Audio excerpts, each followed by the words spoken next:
ताज्या बातम्या पाहण्यासाठी धन्यवाद न्यूज चॅनलला सबस्क्राईब करा आणि बेल आयकॉनवर प्रेस करा।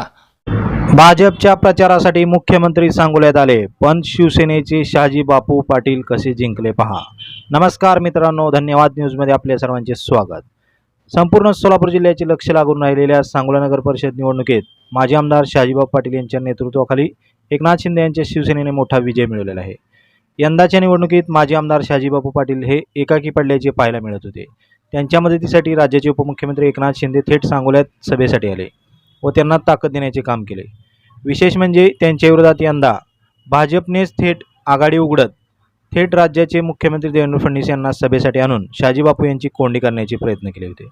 विशेष म्हणजे यंदाच्या निवडणुकीत भाजपने शेतकरी कामगार पक्ष व माजी आमदार दीपिका साळुंखे पाटील यांच्या गटाला एकत्र करत शहाजी बापू पाटील यांच्या विरोधात आघाडी उघडली होती, मात्र त्यात त्यांना यश मिळण्यात अपयश आलेले आहे।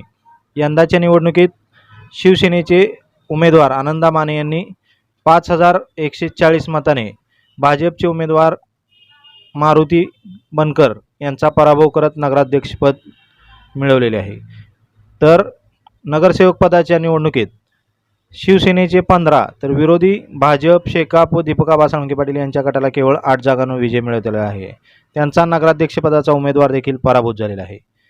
यामध्ये शेकापचे 3, भाजपचे 4 व दीपिका साळुंखे पाटील यांच्या गटाला केवळ 1 उमेदवार विजयी करता आलेला आहे।